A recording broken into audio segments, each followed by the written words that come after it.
Hello students, आज हम पढ़ेंगे परमाणु क्या होता है। क्लास 9th लेसन 3 परमाणु और अणु। पिछले वीडियो में हमने पढ़ा था रासायनिक संयोजन के नियम, डाल्टन का परमाणु सिद्धांत। इस वीडियो में हम पढ़ेंगे परमाणु क्या होता है, परमाणु का द्रव्यमान इत्यादि चीज़ें अपन इस वीडियो में पढ़ेंगे। अब प्रश्न उठता है कि परमाणु क्या होता है।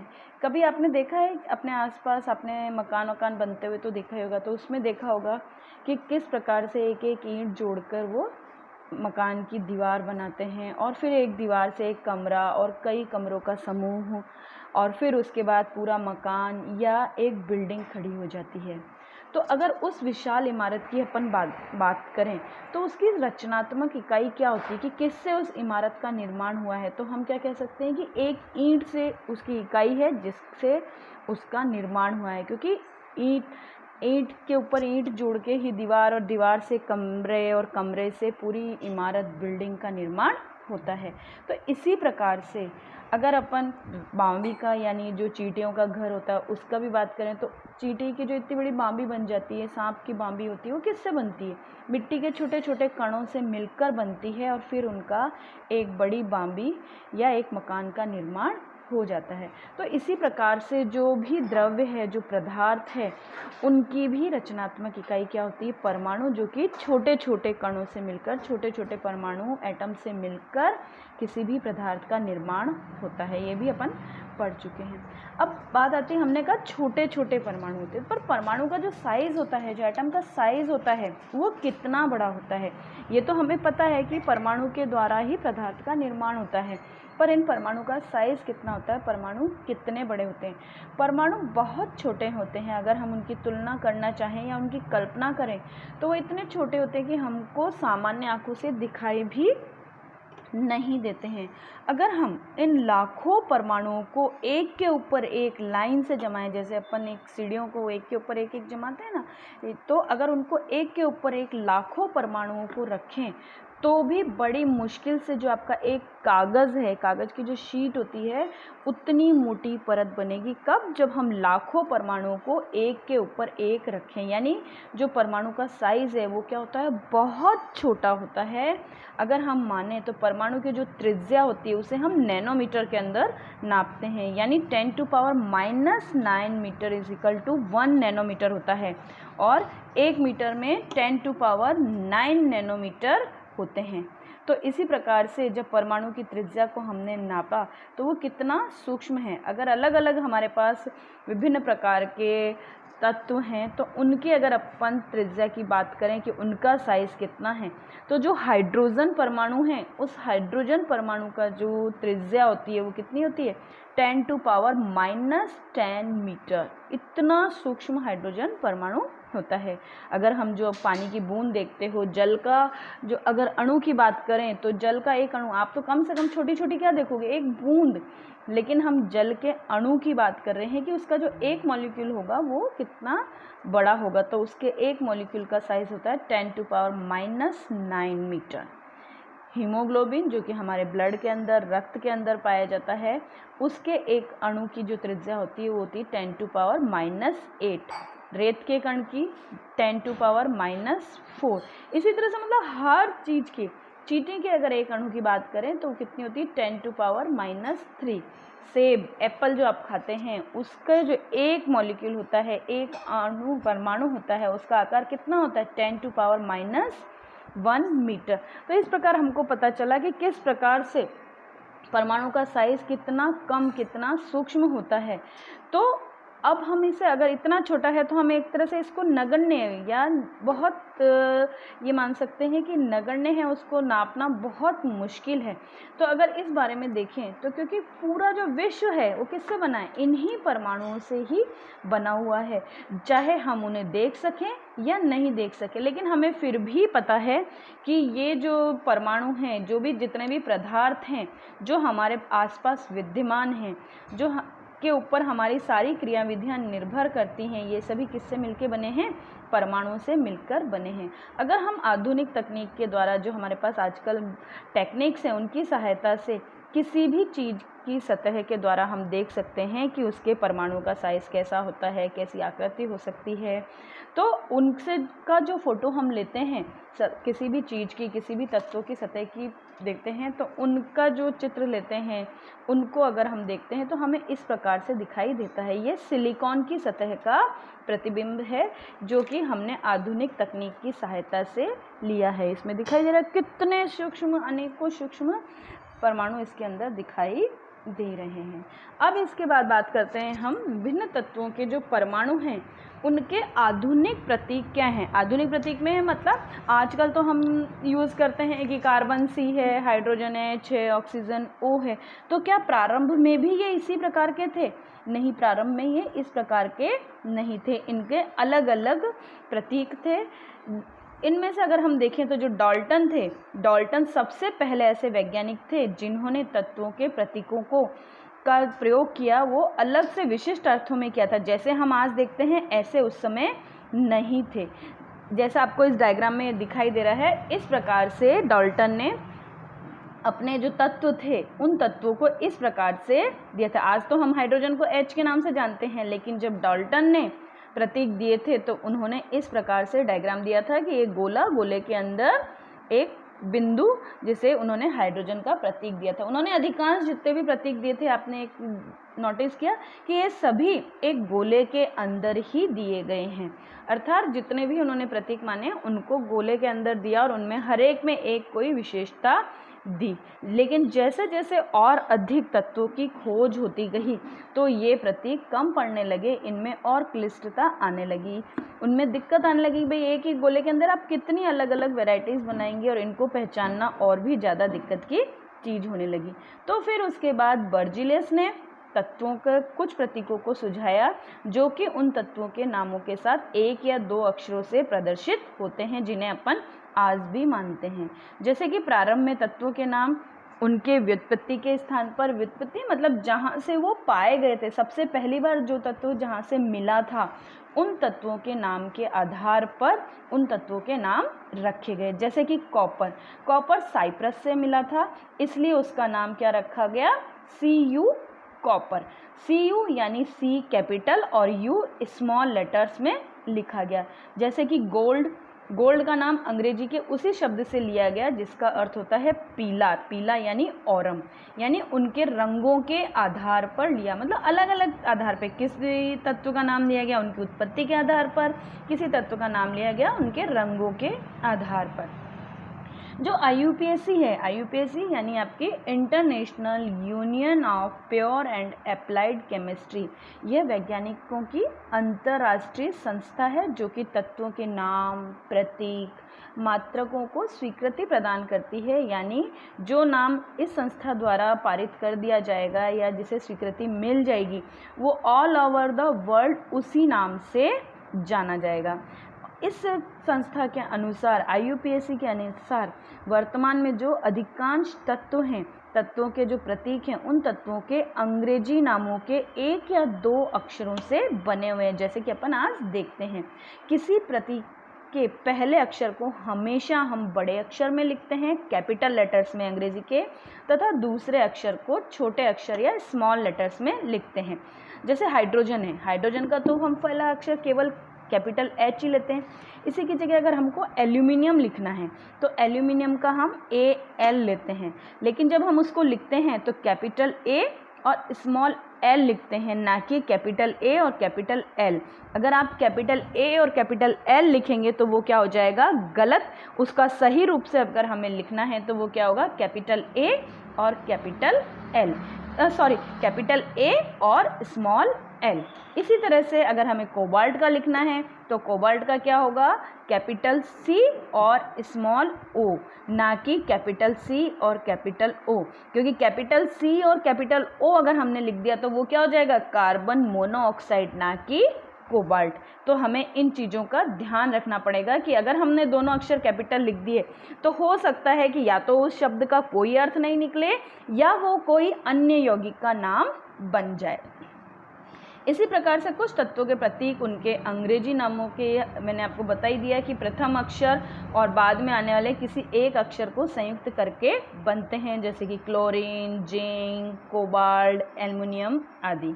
इनमें हमेशा पहला अक्षर कैपिटल और दूसरा स्मॉल ही होता है। फिर कुछ तत्वों के प्रतीकों को लैटिन, जर्मन या ग्रीक भाषाओं में उनके नामों से बनाया गया है, जैसे कि लोह यानी आयरन का प्रतीक Fe है, क्योंकि उसका लैटिन नाम क्या है, फेरम। फेरम से Fe लिया गया है और इसलिए हम आयरन, उसका नाम तो आयरन है लेकिन हम उसको Fe करके लिखते हैं, उसके लैटिन नाम से उसका नाम बनाया गया है। इसी प्रकार से सोडियम का प्रतीक Na लिखते हैं, उसका लैटिन नाम क्या है, नेट्रियम, तो नेट्रियम से Na। इसी प्रकार से पोटेशियम का प्रतीक हम K लिखते हैं क्योंकि उसका लैटिन नाम क्या है, कैलियम, तो कैलियम से K लिया गया और पोटेशियम का नाम क्या हो गया, K। इसी प्रकार प्रत्येक तत्व का नाम हर एक अलग अलग रासायनिक प्रतीक होता है जो कि अलग चीज़ें बताता है। इसमें नीचे को सारणी में हमने कुछ तत्वों के नाम और उनके प्रतीक दिए हैं। इन प्रतीकों को नाम को बच्चों आपको याद करना है, एक साथ आपको नहीं होंगे, थोड़े थोड़े आप याद करते चलेंगे, तो उससे क्या होगा कि आगे जब जैसे जैसे हम रसायन विज्ञान पढ़ेंगे, उनके नाम लिखेंगे या रासायनिक अभिक्रियाएं लिखेंगे, तो आपको ये तत्वों के नाम बहुत काम आएंगे। क्योंकि अगर ये नाम याद नहीं होंगे तो आपको इनके अणु सूत्र बनाने में दिक्कत आएगी, आप रासायनिक अभिक्रियाओं में या इनके नाम नहीं पढ़ पाएंगे। इसलिए हमें धीरे धीरे आप इन तत्वों के नाम याद करते चलिए, जैसे कि एल्यूमिनियम Al, ऑर्गन का Ar, बेरिलियम का Ba। बस इनमें आपको ये चीज़ हमेशा ध्यान रखनी है कि इनका पहला अक्षर आप हमेशा कैपिटल अंग्रेजी के बड़े अक्षर में लिखेंगे और दूसरा अक्षर स्मॉल लेटर्स में लिखेंगे। और हाँ, साथ में लिखते हुए जैसे आप कई बार कैलीग्राफी का यूज़ करते हैं कि उनको सुंदर अलग अलग टेढ़े मेढ़े बना के लिखने की कोशिश करते हैं, ऐसा भी नहीं आएगा। यहाँ पर सिंपल ABCD यूज़ की जाएगी, कैपिटल A और स्मॉल l, यानी जो भी आपका अक्षर है वो कैपिटल में आएगा और दूसरा स्मॉल में। कई बार बच्चों को देखा है वो छोटे बड़े अक्षर या अलग अलग उसमें लिख देते हैं, तो उससे उनके नाम गलत हो जाते हैं, तो हमें ऐसा बिल्कुल नहीं करना है। तो इस इंडेक्स में जितने भी नाम दिए गए हैं आप टुकड़ों टुकड़ों में याद करते चलेंगे। अब इसके बाद आता है कि जैसे ही परमाणु द्रव्यमान की बात करते हैं हम, तो परमाणु द्रव्यमान क्या है। अब हमने परमाणुओं के प्रतीक तो पढ़ लिए कि इनको किस प्रकार से लिखते हैं, इनका क्या होता है। तो अब जो परमाणु द्रव्यमान है, तो डाल्टन के परमाणु सिद्धांत की सबसे विशिष्ट संकल्पना क्या थी, परमाणु द्रव्यमान। तो उनके अनुसार प्रत्येक तत्व का एक अभिलाक्षणिक परमाणु द्रव्यमान होता है, यानी जो भी एक परमाणु है उसका परमाणु द्रव्यमान भी होता है। और डाल्टन के जो स्थिर अनुपात का नियम था, वो इस नियम को समझाने में बिल्कुल सक्षम था। उसने बताया था उस नियम के अनुसार क्या था कि जो परमाणु हैं उनका द्रव्यमान बिल्कुल फिक्स होता है। जब भी कोई रासायनिक अभिक्रिया होती है तो उस रासायनिक अभिक्रिया के दौरान जो अलग अलग परमाणु मिलकर एक यौगिक का निर्माण करते हैं, तो उनका जो द्रव्यमान होता है वो फिक्स होता है, ना तो वो नया बनता है और ना ही नष्ट होता है। यानी जो द्रव्यमान एक परमाणु का है वो सदैव हर परिस्थिति में वो ही रहता है। तो अब वो किस प्रकार से रहता है, तो इसीलिए से इस वैज्ञानिक से प्रेरित होकर परमाणु द्रव्यमान नापने की विधियां अग्रसित करने के लिए साइंटिस्टों ने सोचा कि जब फिक्स रहता है तो नाप परमाणु का द्रव्यमान क्या होता है। तो इसके लिए भी अलग अलग वैज्ञानिकों ने अपने अलग अलग तरीके से इन परमाणु द्रव्यमानों को नापने की कोशिश की। रासायनिक संयोजन के नियम के उपयोग और उनके उत्पन्न होने के यौगिकों के सापेक्ष परमाणु द्रव्यमानों को क्या किया गया, ज्ञात किया गया कि किस प्रकार से किसी भी तत्व का परमाणु द्रव्यमान हम ज्ञात कर सकते हैं। जैसे कि अगर हम किसी यौगिक के अंदर कार्बन मोनोऑक्साइड की बात करें, तो कार्बन मोनोऑक्साइड में क्या होता है, आपको पता है कि कार्बन और ऑक्सीजन द्वारा मिलकर ये बनी होती है और इसमें हमको एक कार्बन का और एक ऑक्सीजन का परमाणु दिखाई दे रहा है। और अगर हम प्रायोगिक तौर पर देखें तो जो एक कार्बन मोनोऑक्साइड है वो 3 ग्राम कार्बन और 4 ग्राम ऑक्सीजन के मिलने से बनती है। अगर हम दूसरे शब्दों में बात करें तो यह लगभग कार्बन अपने 4/3 गुणा अधिक द्रव्यमान वाले ऑक्सीजन के साथ संयुक्त होता है। यह हम किस प्रकार से कह सकते हैं, क्योंकि कार्बन परमाणु का 1.0 यूनिट तथा ऑक्सीजन परमाणु का द्रव्यमान 1.33 यूनिट के हिसाब से होता है। पुराने समय में क्या होता था कि जब परमाणु द्रव्यमान को हम AMU के अंदर लिखते थे, लेकिन आजकल IUPAC का जो नया संशोधन है उसके आधार पर हम U को यानी यूनिफाइड द्रव्यमान के रूप में लिखते हैं। आजकल हम AMU नहीं लिखते हैं, क्या लिखते हैं, U, उसको सिंपल लैंग्वेज में हम यूनिट भी कह सकते हैं। लेकिन द्रव्यमान को इकाई के रूप में या पूर्णांक के रूप में ही व्यक्त करना ज़्यादा सुविधाजनक होता है। जैसे कि अभी हमने इसमें ऊपर क्या लिखा 1.33, लेकिन ये क्या हो गया, पॉइंटों में यानी टुकड़ों में हो गया, तो उसकी जगह हम क्या लिखते हैं, पूर्णांकों में ही लिखते हैं। तो इस प्रकार से पूर्णांकों में किस प्रकार से लिख सकते हैं, तो इसके लिए जब द्रव्यमान के बारे में ही खोज चल रही थी, विभिन्न प्रकार के वैज्ञानिकों ने विभिन्न परमाणु के द्रव्यमानों की इकाइयों के बारे में जब वो खोज कर रहे थे, तो उस समय उन्होंने सबसे पहले क्या बोला कि जो प्रकृति के अंदर ऑक्सीजन परमाणु मिलता है उसी के द्रव्यमान के 1/16 भाग को ही इकाई के रूप में लिया। यानी जब हम स्टार्टिंग में किसी परमाणु का द्रव्यमान का बात कर रहे थे कि किसी का परमाणु द्रव्यमान कितना होगा, तो उन्होंने क्या कहा कि 1/16 भाग ऑक्सीजन का जितना होगा उतना ही किसी भी तत्व का, किसी भी पदार्थ का द्रव्यमान होगा। ऐसा क्यों कहा गया, क्योंकि उस समय तक क्या मानना था कि जो ऑक्सीजन है वो अनेक तत्वों के साथ अभिक्रिया करके यौगिक बनाता है, इसलिए हम उससे उसकी तुलना कर सकते हैं। दूसरी बड़ी विशेषता उन्होंने क्या कही कि इस परमाणु द्रव्यमान द्वारा अधिकांश तत्वों के परमाणु द्रव्यमान उस समय पूर्णांकों में प्राप्त होते थे, इसलिए उन्होंने इस नियम को माना। वर्तमान में हम इस नियम को नहीं मानते, लेकिन जब स्टार्टिंग हुई थी द्रव्यमान के खोजों की तो उस समय उन्होंने इस नियम को माना था। फिर उसके बाद जब ये बात हुई तो फिर उसके बाद 1961 यानी 1961 में परमाणु द्रव्यमानों को ज्ञात करने के लिए ऑक्सीजन की जगह कार्बन को यूज़ किया गया। यानी कार्बन 12 का जो समस्थानिक था, आइसोटोप था, उसको सार्वभौमिक रूप से पूरे विश्व में माना गया कि जो भी अगर किसी परमाणु का हमको द्रव्यमान लेना है तो वो कार्बन 12 के जो समस्थानिक हैं उसके एक द्रव्यमान के, एक परमाणु के द्रव्यमान के 1/12वें भाग को मानक इकाई के रूप में यूज़ किया गया।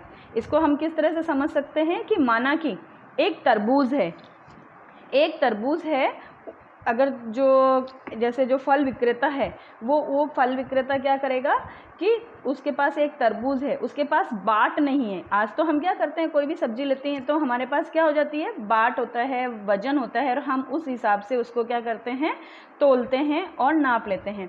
तो उस समय माना कि एक जो फल विक्रेता है उसके पास बाट नहीं है, तो उसने क्या कहा कि जो तरबूज है और उसके पास जो दूसरे फल थे तो उसने उस तरबूज के 12 हिस्से करे और उन 12 हिस्सों के आधार पर उसने क्या कहा कि जो उसके 1/12वें हिस्से का जो एक हिस्सा है उस एक हिस्से से उसने किसी भी दूसरे फल के वजन को उसने नापा। उसने बताया कि उसे पता है कि उसके द्वारा जो फल बेचा जा रहा है प्रत्येक फल का द्रव्यमान तरबूज के एक टुकड़े के द्रव्यमान के बराबर है, और इसी प्रकार से उसने दूसरे व्यक्तियों को फल देना शुरू किया। जैसा कि आपको इसमें दिख रहा है कि तरबूज का एक फांक रखी और उस फांक के बराबर उसने फल तोल के बराबर दूसरे व्यक्ति को दे दिए।